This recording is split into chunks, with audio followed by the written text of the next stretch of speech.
Hello everyone, তোমরা দেখছো Bengali study hub.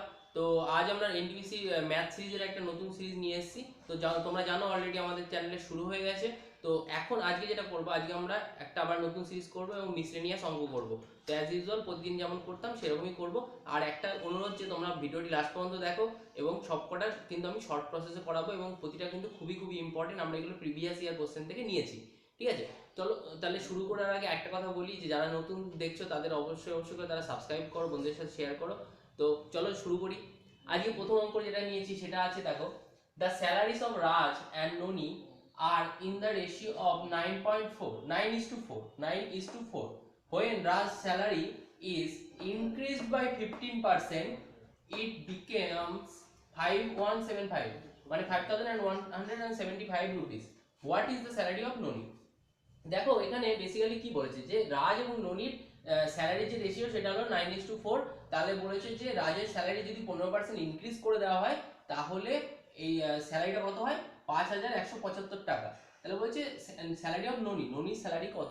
তাহলে দেখো রাজের স্যালারি ছিল কত, 100 টাকা ছিল, তাই তো? হয়েছে কত এখন, 115 টাকা, ঠিক আছে? তাহলে এই 115% মানে বেড়ে যাও 115 হয়েছে। তো এই 115 ইকুয়াল টু এটা লিখতে পারি আমরা, 115 ইকুয়াল টু যদি আমরা এটা লিখি তাহলে আমাদের 100% কি, যেটা অরিজিনাল স্যালারিটা বাড়ার আগের স্যালারি, তাহলে 100% সমান সমান কত হবে?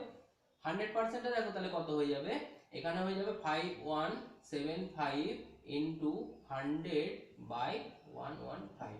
এটা কাটাকাটি করতে হবে। তাহলে তাহলে প্রথমে 5 দিয়ে কাটো,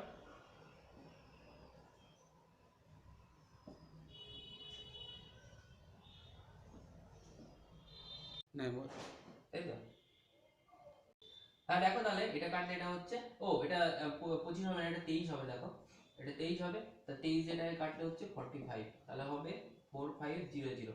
এটা হলো তোমার 100%টা। এটা যদি 100% হয় তাহলে আমরা দেখো এই রেশিও যেখানে দেওয়া আছে না 9:4, তাহলে আমরা খুব সহজেই বলতে পারি যে এই 9 রেশিও সমান সমান 4500। এটা বলতে পারি, যেটা হলো রাজের স্যালারি ছিল এটা ইকুয়াল টু করে দিয়েছি আমরা, জানো রেশিও যেরকম করা যায়। তাহলে আমাদের 4 যে রেশিওটা সেটা আমরা বার করলে ননিরটা পেয়ে যাবো। তাহলে 4 রেশিও এখান থেকে কত হবে, 4500/9 ইন্টু 4। তাহলে এটা হয়ে যাবে, এটা দিয়ে কাটো 500, এটা দেখো 2000 হয়ে যাচ্ছে। তাহলে অ্যান্সারটা আমাদের 2000 রুপিস। তাহলে এই অঙ্কগুলো কিন্তু এইভাবে করতে হবে, বেশি মানে তোমাদের বেশি মানে কমপ্লেক্স যাওয়ার দরকার নেই, খুব সহজভাবে এরকমভাবে করবে। ডিরেক্ট 15% কমিয়ে দেবে, কমিয়ে দিয়ে ডাইরেক্ট তোমরা এখান থেকে রেশিও থেকে করে নিতে পারবে। নেক্সট অঙ্ক দেখি। হ্যাঁ দেখো নেক্সট অঙ্ক যেটা আছে সেটা বলছে এটা ইজ ইকুয়াল টু 1.3 হয় ফাইন্ড এক্স। এই অঙ্কগুলো কিন্তু খুব সোজাভাবে করতে হবে। দেখো ডাইরেক্ট এখান থেকে কত করা যায়, তাহলে 169 এটা বাই করলে কত হচ্ছে, দেখো পয়েন্টের পরে 4টে ডিজিট আছে, একের পরে 4টে শূন্য হয়ে যাবে, ইনটু এক্স আছে, তাহলে এটাকে রুট করতে হবে। এটা ইজ ইকুয়াল টু 1.3 হয়ে যাচ্ছে। তাহলে এখানে জানো 169 এর তোমার রুট করলে কত হয়, 13 হয়, 13। আর এটা রুট করলে কত হবে, দুটো শূন্য আছে মানে দুটো, 4টে শূন্য আছে মানে দুটো শূন্য হয়ে যাবে, মানে 100 হয়ে যাবে, ইনটু রুট ওভার এক্স হবে। এটা ইজ ইকুয়াল টু কত আছে, তাহলে 1.3 কে যদি আমরা এরকম লিখে দিই 13/10 লিখতে পারি। এটাতে এটাকে কাটবো, 10 হয়ে যাবে, 13 কাটবে, তাহলে root x is equal to হয়ে যাবে 10। তাহলে এক্স ইজ ইকুয়াল টু আমাদের খুব সহজেই বলতে পারি 100। তাহলে এটা সহজ অঙ্ক একদম, ঠিক আছে? এইভাবে করতে হবে, তাহলে অ্যান্সার হয়ে যাবে তোমাদের বি। ঠিক আছে, নেক্সট অঙ্ক আমরা দেখবো। হ্যাঁ দেখো তাহলে অঙ্কটা কিভাবে করবো। তো অঙ্কটা দেখো এখানে বলেছে যে আমরা জানি সিম্পল ইন্টারেস্টে কি হয়, PTR/100, এটা ইজ ইকুয়াল টু কি হয়, প্রিন্সিপাল, মানে এইখানে পিটা তো প্রিন্সিপাল প্লাস ইন্টারেস্ট হয়। এবার আমাদের এই টোটালটা কত হয়েছে, 3 গুণ হয়ে গেছে, মানে প্রিন্সিপাল এবং ইন্টারেস্ট দিয়ে টোটাল 3 টাইমস হয়েছে। তাহলে এটা 3 টাইমস হয়ে গেছে, ঠিক আছে? 3p হয়ে গেছে। এটা 6 বছরে বলেছে আমাদের। তাহলে দেখো আমাদের যদি 3p হয়ে গেছে, এখান থেকে তাহলে তোমার প্রিন্সিপালটা বাদ দিতে হবে, তাহলে ইন্টারেস্টটা পাবো, কারণ আমাদের পরের বার কিন্তু 10 টাইমস এর বেলাও প্রিন্সিপালটা আমাদের বাদ দিয়েই করতে হবে। তাহলে এখান থেকে একটা p মাইনাস করে দেবো। তাহলে আলটিমেটলি কত হয়েছে এখানে, এখানে ইন্টারেস্ট যেটা হয়েছে সেটা হয়েছে 2p। এটা হলো আমাদের হবে। তাহলে দেখো যদি দুগুণ ইন্টারেস্ট, মানে যেটা প্রিন্সিপালের দ্বিগুণ যেটা সেই পরিমাণ ইন্টারেস্টে যদি 6 বছরে হয়, তাহলে প্রিন্সিপালের সমান ইন্টারেস্ট করতে আমাদের ক বছর লাগবে, তাহলে 6/2 হয়ে যাবে, মানে 3 ইয়ার্স লাগছে, তাই তো? 3 ইয়ার্স লাগছে এখানে, এটা হলো। এবার দেখো 10 টাইমস হয়ে গেছে, এখানে 10 টাইমস এর মধ্যে কি আছে, এখানে কিন্তু প্রিন্সিপাল প্লাস ইন্টারেস্ট আছে। তাহলে ইন্টারেস্টের পরিমাণ, এখানে তো প্রিন্সিপালটা আমাদের অলরেডি বাদ দিতে হবে, শুধু ইন্টারেস্টের পরিমাণ। আমরা ইন্টারেস্টের পরিমাণ কিভাবে পেয়েছি, যে প্রিন্সিপালের সমান ইন্টারেস্ট হয় 3 বছরে, তাহলে আমাদের যদি 10 গুণ হয় সেখান থেকে তাহলে আমাদের 90 বার করতে হবে, কারণ একটা প্রিন্সিপাল বাদ চলে গেছে, তাহলে 9 গুণ করতে হবে আমাদের। তাহলে 3 বছরে যদি সমান প্রিন্সিপালের সমান ইন্টারেস্ট হয়, তাহলে 9 গুণ মানে প্রিন্সিপালের 9 গুণ ইন্টারেস্ট পাওয়ার জন্য আমাদের কত লাগবে? 3 × 9 মানে 27 বছর। আশা করি বুঝতে পেরেছো, অঙ্কটা এভাবেই করতে হবে। তোমাদের প্রথমে এখান থেকে মাইনাস করতে হবে প্রিন্সিপালটা, তারপরে এখান থেকে মাইনাস করতে হবে এবং সেইভাবে বার করতে হবে। তো এইভাবে যদি বুঝতে না পারো আবার রিওয়াইন্ড করে আবার দেখে নাও, আশা করি বুঝে যাবে। ঠিক আছে, নেক্সট অঙ্ক আমরা দেখি। হ্যাঁ দেখো, নেক্সট অঙ্কটা আমরা নিয়ে নিয়েছি। তো নেক্সট অঙ্কটা কি বলেছে? a = √2 + 1 and b = √2 - 1, then the value of a + b and b + a 1, a + b না, a + 1 b + 1। তাহলে এটা করলে কত হচ্ছে দেখো, তাহলে 1 এর মান কত? √2 + 1 ছিল, √2 + 1 + 1 প্লাস 1/√2 - 1 + 1, -1 + 1 কেটে যাবে, তাহলে এখানে কত হচ্ছে 1 দেখো এটা √2 + 2 হয়ে যাচ্ছে, আর এদিকে কত হচ্ছে 1/√2 অনলি। তাহলে এখানে যদি আমি √2টা কমন নিই, তাহলে 1/√2 কমন নিই, তাহলে কত হচ্ছে 1/√2 কমন নিলে এখানে √2 + 1 এটা হচ্ছে প্লাস 1/√2 এটা হচ্ছে। এবার দেখো এটা ইকুয়াল টু কত হচ্ছে, এটাকে যদি আমরা করণ নিরসন করি, তাহলে উপরে নিচে যদি √2 - 1 দিয়ে যদি গুণ করে দিই, নিচে কত আসছে দেখো এরকম হয়, √2 + 1 এটার সাথে যদি আমি √2 - 1 গুণ করে দিই, তাহলে এটা a² - b² সূত্র হচ্ছে, তাহলে 2 - 1 হচ্ছে মানে 1 হয়ে যাচ্ছে। তাহলে নিচে দেখো কিছুই থাকবে না, উপরটা √2 - 1 চলে আসবে। তাহলে এখানে √2 - 1/√2 প্লাস 1/√2 এসে যাচ্ছে। তাহলে ওটাকে আমরা প্লাস করব, ওটাকে প্লাস করলে কত হচ্ছে দেখো, এখানে √2 একটা নিচে চলে আসবে, উপরে কত আসবে √2 - 1 আর এখানে +1 আসবে, তাহলে -1 + 1 কাটবে, √2 তাহলে ইকুয়াল টু কত আসবে √2/√2, এই দুটো আমাদের কেটে দিলে কত হবে 1 হয়ে যাবে। তাহলে অ্যান্সার কত 1। তাহলে দেখো অঙ্কটা এইভাবে করতে হবে। তোমরা তোমাদের আবার বলছি যে দেখো অঙ্কগুলো যখন আমি দিচ্ছি না, তখন তোমরা প্রথমে পজ করে নিয়ে নিজেরা করার চেষ্টা করো, যদি না হয় তারপরে আমার সলিউশনটা দেখে নাও। ঠিক আছে, তাহলে কিন্তু সুবিধা হবে, কারণ এটা আমি শর্ট প্রসেসে করাচ্ছি। ঠিক আছে, তাহলে নেক্সট অঙ্কটা দেখো, নেক্সট অঙ্কটা কি বলেছে, নেক্সট অঙ্কটা একটু কমপ্লেক্স আছে, তো ভালো করে বুঝতে হবে অঙ্কটা করার আগে। বলছে from the top of 20 metre high building the angle of elevation of the top of a tower is 60 degree and the angle of depression of its foot is at 45 degree, then the height of the tower। তাহলে basically কি বলেছে, একটা building আছে 20 metre লম্বা একটা building, সেই building থেকে একটা টাওয়ারের টপ মানে টাওয়ারের ওপর পর্যন্ত যে অ্যাঙ্গেলটা সেটা 60 ডিগ্রি, আর ওই বিল্ডিং এর ওপর থেকে যদি আমরা টাওয়ারের নিচের দিকে তাকাই, তাহলে যে অ্যাঙ্গেলটা হবে সেটা হবে 45 ডিগ্রি। তাহলে আমাদের বলেছে যে টাওয়ারের যে হাইটটা সেটা কত। তাহলে আমরা ছবিটাকে আঁকি, ছবিটাকে কিন্তু খুব ইম্পর্টেন্ট। দেখো এটা বেস আমরা ধরে নিলাম, প্রথমে একটা বিল্ডিং নেব, আমরা একটা বিল্ডিং নিলাম, সেটা 20 মিটার, ঠিক আছে, আর একটা টাওয়ার নেব আমরা, একটা টাওয়ার আছে। তাহলে দেখো বলেছে যে এই যে বিল্ডিংটা, এই বিল্ডিং থেকে টাওয়ারের যে এলিভেশন, অ্যাঙ্গেল অফ এলিভেশন, টাওয়ারের টপ, এই টপের যে এলিভেশনটা সেটা হবে 60 ডিগ্রি, এটা হচ্ছে 60 ডিগ্রি। আর এখান থেকে যে ডিপ্রেশন মানে এর ফুটে মানে টাওয়ারের নিচটা গোড়াটা যে ডিপ্রেশন অ্যাঙ্গেল সেটা হবে তোমার 45 ডিগ্রি। তাহলে বলেছে যে এই টোটাল হাইটটা আমাদের কত। তাহলে এখান থেকে দেখো খুব সহজেই বলতে পারছি, এটা যদি 20 হয় এটাও 20, এটা 45 ডিগ্রি, মানে এটা একটা সমদ্বিবাহু সমকোণী ত্রিভুজ। হ্যাঁ দেখো, তাই এটা 45 হলে এটা 40। ও একটা জিনিস বলে দিই যে ডিপ্রেশন, যেটা আমি এটা ভুল বলেছি, ডিপ্রেশন অ্যাকচুয়ালি এখান থেকে মাপা হয়, এখান থেকে মাপলে হচ্ছে 45 ডিগ্রি। তো এটা যদি 45 হয় এটাও 45 হবে, কারণ এই টোটালটা তো 90 ডিগ্রি, এই টোটালটা তো 90 ডিগ্রি, তাই না, টোটালটা 90 ডিগ্রি, এটাও 45, আর এটা 45 হলে এটা 45 হবে, তার মানে এটা এই বাহুটা আর এই বাহুটা সমান, তাহলে এটা 20 হলে এটাও 20 হবে। আর এইটুকু যদি 20 হয় তাহলে খুব সহজেই আমরা বলতে পারি এইটুকু 20, এই টোটালটা 20 মিটার, তাই তো। তাহলে 20 কটা কটা হলো, এটা 20 হলো, এটা 20 হলো, এটা 20 হলো, এটাও 20 হলো। ঠিক আছে, এবার বলেছে 60 ডিগ্রি, এটা angle of elevation, angle of elevation 60 degree বলেছে। তাহলে আমরা এখান থেকে কি নেব, এটা আমাদের বার করতে হবে, কারণ এটা তো আমরা জানি। তাহলে আমাদের tan নিতে হবে, তাহলে tan 60 degree is equal two কত হচ্ছে, এই হাইটটা বাই 20 হচ্ছে, তাহলে হাইট বাই 20। ঠিক আছে, আমার tan 60 মানে কত √3 is equal to height by 20। তাহলে এখান থেকে h ইজ ইকুয়াল টু কি হচ্ছে 20√3। এটা খুব সহজেই আমরা এবার কি করব, যোগ করে দেবো এটা। তাহলে টাওয়ারের হাইট কত, হাইট অফ টাওয়ার হচ্ছে 20 প্লাস 20 রুট 3, মানে এখানে 20 কমন নিতে হবে তোমাদের, 1 প্লাস রুট 3, এটা হবে এত মিটার। এইভাবে কিন্তু তোমাদের অঙ্কটা করতে হবে। ছবিটা আঁকা কিন্তু খুব ইম্পর্টেন্ট, ছবি না আঁকলে কিন্তু অঙ্কটা করতে পারবে না। এই অঙ্কে সব ছবি আঁকলে কত সহজে হয়ে গেল, নয়তো খুব কমপ্লিকেট মনে হচ্ছে, কিন্তু অ্যাকচুয়ালি তা না, খুব সহজ। তাহলে নেক্সট অঙ্ক আমরা যাবো। হ্যাঁ দেখো নেক্সট অঙ্কটা নিয়ে নিচ্ছি। তো নেক্সট অঙ্কটা কেমন বলেছে, x = a plus 1/a এবং y = a minus 1/a, then the value of এইটা। এটা এত বড় দেখে কিন্তু ঘাবড়ানোর কোনো দরকার নেই, এটা একটা সূত্রে আছে, a - b হোল স্কয়ারের সূত্রে আছে, তো সেটা আমরা পরে করব। এটা ইকুয়াল টু পাশে লিখে নিই, এটা কত হচ্ছে দেখো, a square plus b square minus 2ab এই সূত্রে আছে। তো এখান থেকে আমরা খুব সহজে এটা লিখতে পারি x square minus y square এর হোল স্কয়ার। ঠিক আছে, তাহলে দেখো এই ভেতরে আবার এটা একটা সূত্র বলে যাচ্ছে, a স্কয়ার মাইনাস b স্কয়ারের সূত্র বসছে, তাহলে এখান থেকে আমরা এরকম লিখতে পারি না, x plus y into x minus y এর হোল স্কয়ার।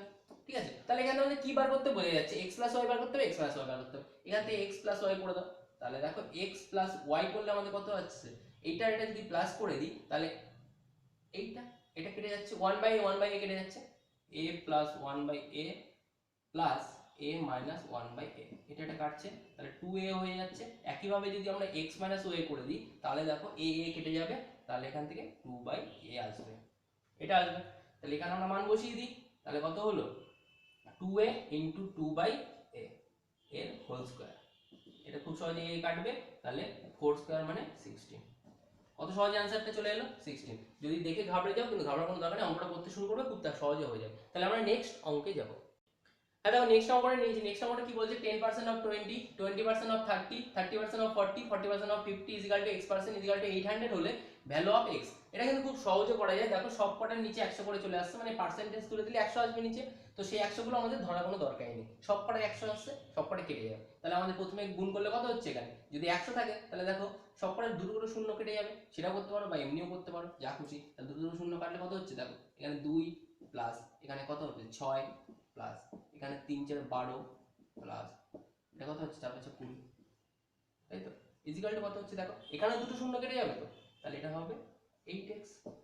এটা আসছে কারণ 100 দিয়ে সব কটাকে ভাগ হচ্ছে, তার জন্য সব কটা দুটো করে শূন্য কেটে গেছে আমাদের। তাহলে এটা কত হচ্ছে দেখো, 8 20 30 40, তাহলে 8 20 30 40, হ্যাঁ 40 ইজিক্যাল টু 8x হচ্ছে, x ইজিক্যাল টু 5 হয়ে যাচ্ছে। তাহলে आंसर তোমাদের 5 হয়ে যাবে। ঠিক আছে, তাহলে আমাদের নেক্সট অঙ্কটা দেখব। আরে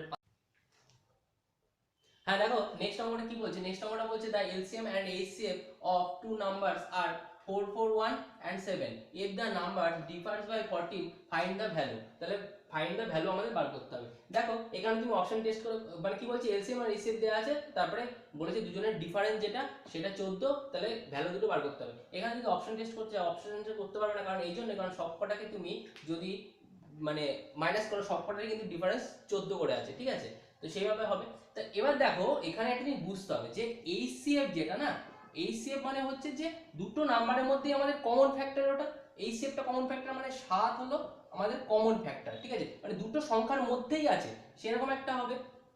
আরেকটা দেখো এলসিএম যেটা আছে না, এলসিএম যেটা আছে কি, সেটা হলো দুটো সংখ্যার হাইয়েস্ট ফ্যাক্টর, ঠিক আছে, মানে লিস্ট যেটা, যে নাম্বারটা যেটাকে দুটো দিয়ে ডিভাইড করা যায় সেরকম একটা নাম্বার। তাহলে আমরা যদি এলসিএম কে যদি এইচসিএফ দিয়ে মানে ভাগ করে দিই, তাহলে সংখ্যা দুটোর যে রেশিও, সেই রেশিওর গুণফলটা আমরা পাই। ঠিক আছে, বুঝতে পারলে কি বললাম আমরা, যদি এ আর বি এই দুটো সংখ্যা নিই, এদের যে রেশিওটা হচ্ছে না, এই যে রেশিও মানে কাটাকুটি করার পরে যে রেশিওটা হচ্ছে একটা, সেই দুটোর গুণফলটা আমরা কিন্তু HCF by LCM by HCF করলে পাই, মানে এই রেশিও দুটোর গুণফলকে, মানে a ইন্টু বি, এইটা হবে। ঠিক আছে, তাহলে এইটা যদি আমরা করি দেখো কত হচ্ছে 441/7, এটা করলে কত হচ্ছে দেখো 63 হয়ে যাচ্ছে। এবার দেখো 63 আমাদের কি হচ্ছে, রেশিও দুটোর গুণফল। 63 কে আমরা দেখো এখানে দেখো সংখ্যা হিসেবে আমরা যদি ভাঙি, তাহলে এখানে আমরা দুটো ভাবে ভাঙতে পারছি, 7 আর 9, 7 আর 9 ভাঙতে পারছি। ঠিক আছে, এটাকে আরো ভাবেও ভাঙা যায়, সেটা তুমি কত 3 দিয়ে করলে কত হবে 21 আর 3 ও হতে পারে, কিন্তু আমাদের যেহেতু এটা কমন ফ্যাক্টর আছে এই শেপটা, তাহলে এটাকে যদি আমরা 7 দিয়ে গুণ করে দিই, এটা যদি 7 দিয়ে গুণ করে দিই, দুটো এই শেপ দিয়ে আমরা গুণ করে দিলে মেন সংখ্যাটা পাবো, রেশিওটা ছিল এটা, এটা দেখো 49 আসছে, এটা কত হচ্ছে 63 আসছে। তাহলে এখান থেকে দেখো আমাদের অপশনে আসলে কিন্তু এটা চলে আসছে। তাহলে এইভাবে হবে অ্যান্সারটা। আর যদি অন্যভাবে তুমি করতে চাও, অন্যভাবে তুমি করলে সেইভাবে ওই সেই এ বি মানে তোমার সংখ্যা দুটোর গুণফল করে করতে পারো, কিন্তু সেটা অনেক কমপ্লিকেটেড হয়ে যাবে। মানে সংখ্যা দুটোর গুণফল সমান সমান এইচ7 ইন্টু এলসিএম হয়, ওইটার ভাবে করতে পারো, কিন্তু ওটা অনেক বেশি কমপ্লিকেটেড হয়ে যাবে। এইভাবে তোমাদের রেশিও বার করে করলে কিন্তু সুবিধা হবে। তো নেক্সট আমরা অঙ্কটা দেখব। হ্যাঁ দেখো নেক্সট অঙ্কটা বলছে a dishonest seller professes to sell his good at cost প্রাইসে বিক্রি করেছে, but using a false weight he earns 25% profit, then find how much weight does he use instead of 1 KG. মানে 1 কেজিতে কতটা করে সে কম দিলে তার 25% লাভ হয়েছে, কারণ সে তো প্রাইসটা কি কস্ট প্রাইসে বিক্রি করেছে, তাই তো, সে কস্ট প্রাইসে বিক্রি করেছে, তার জন্য কি তাকে ওয়েটটা কম দিতে হয়েছে। তাহলে দেখো এখানে খুব সহজেই বলা যায় যে 25% লাভ করেছে, মানে সে 100 টাকায় লাভ করে কত পেয়েছে 125। তাহলে এদের যে রেশিওটা কত হচ্ছে 4:5, এই রেশিওটা হচ্ছে। কিন্তু এটা টাকার রেশিও, যদি আমাদের ওয়েটের রেশিওটা হয় তখন কিন্তু এটার উল্টো হয়ে যায়, ওয়েটের রেশিওটা উল্টো হয়ে যায়, মানে হয়ে যাবে 5:4, 5:4 হয়ে যাবে। তাহলে দেখো সে কি করেছে, 5 মানে হচ্ছে 1 কেজি দেওয়ার কথা ছিল, মানে 1 কেজি মানে 1000 গ্রাম দেওয়ার কথা ছিল, তাই তো। 5 রেশিও মানে তো 1 কেজি দেওয়ার কথা ছিল, সে দিয়েছে কতটা, সে দিয়েছে 4 অনুপাত। তার মানে এটা যদি 4 অনুপাত বার করি, 5 অনুপাত মানে যদি 1000 হয়, তাহলে 1 অনুপাত মানে 200, 4 অনুপাত মানে 800 গ্রাম। তাহলে দেখো কত দিয়েছে, ইনস্টিড অফ 1 কেজি, 1 কেজির জায়গায় সে 800 গ্রাম দিয়েছে। তো অঙ্কগুলো কিন্তু এইভাবে করতে হবে, অঙ্কগুলো তোমরা অনেক যদি ভুলভাল ভেবে মানে তুমি অনেকভাবে করতে পারো, কিন্তু সেটা অনেক বেশি কমপ্লিকেটেড হয়ে যাবে। এইভাবে কিন্তু সহজ হবে। রেশিওটা বার করো, উল্টে দাও, টাকা রেশিও বার করে উল্টে দাও, ওয়েটের রেশিও পেয়ে যাবে, তারপরে এইভাবে বার করে নিতে হবে। ঠিক আছে, নেক্সট আমরা লাস্ট অঙ্কটা দেখবো আজকে। হ্যাঁ দেখো নেক্সট অঙ্কটা কি বলছে, এটা খুব সহজ অঙ্ক। A boat takes 2 hours to go এত কিলোমিটার আপস্ট্রিম মানে 16 kilometre downstream while it takes 4 hours to go same distance upstream, find the value of current। তার মানে ডাউনস্ট্রিম মানে স্রোতের অনুকূলে 16 কিলোমিটার যেতে 2 ঘন্টা লাগায়, প্রতিকূলে যেতে 4 ঘন্টা লাগায়। তাহলে ডাউনস্ট্রিম মানে হচ্ছে তোমাদের x প্লাস ওয়াই, x যদি আমাদের বোট হয়, বোটের স্পিড যদি x হয় এবং কারেন্টের স্পিড যদি y হয়, তাহলে x প্লাস ওয়াই হচ্ছে সেটা কত, সেই স্পিডটা দেখো 16 কিলোমিটার গেছে 2 ঘন্টায়, তার মানে 16/2 মানে 8 কিলোমিটার পার আওয়ার হচ্ছে। যদি আমাদের আপস্ট্রিম হয়, আপস্ট্রিমটা হবে x minus y is equal to কত হচ্ছে 4 ঘন্টায় যাচ্ছে 16 কিলোমিটার মানে 4 কিলোমিটার পার আওয়ার। যদি আমাদের এক্ষেত্রে কি হয় দেখো, এক্ষেত্রে যদি আমাদের বোটের স্পিডটা বার করতে বলে তাহলে এই দুটো যোগ করে দেবো, যদি কারেন্টের স্পিড বার করতে বলে তাহলে বিয়োগ করে দেবো। তাহলে স্পিড অফ কারেন্ট হবে কত, এই দুটো যোগ করলে যোগ করে -/2, এই দুটো যোগ করে এই দুটো মাইনাস করে /2, ঠিক আছে। তাহলে 8 - 4/2 হচ্ছে, মানে এখান থেকে খুব সহজেই 2 কিলোমিটার পার আওয়ার হচ্ছে। যদি বোটের বলতো স্পিড অফ বোট, তাহলে এই দুটো যোগ করতে হতো, মানে 6 কিলোমিটার পার আওয়ার হয়ে যাচ্ছে। তো দেখো তাহলে আজকের মতো এখানেই শেষ করলাম, কারণ আমাদের 10টা করে আমি সেট নিচ্ছি ম্যাথে। আর বলছি যে আমাদের যেহেতু চ্যানেলটি নতুন, অবশ্যই সাবস্ক্রাইব করো, তোমাদের বন্ধুদের কাছে পৌঁছে দাও এই ভিডিওগুলো, তাদের শেয়ার করো, ফেসবুকে শেয়ার করো, হোয়াটসঅ্যাপে শেয়ার করো। আমাদের ফেসবুকে একটা পেজ আছে, সেই পেজে তোমরা লিঙ্ক পেয়ে যাবে আমাদের চ্যানেলে, সেই লিঙ্কে গিয়ে তোমরা সেখানে গিয়ে সেখানেও শেয়ার করতে পারো, এবং সেখানে অনেক আপডেট আছে সেগুলো দেওয়া থাকে। আর তাছাড়া এছাড়া আমাদের যে জিকে এবং রিজনিং ক্লাস চলছে, সেগুলো এনটিপিসি সিরিজ চলছে, সেগুলো অবশ্যই করে দেখো, ভালো করে প্রিপারেশন নাও।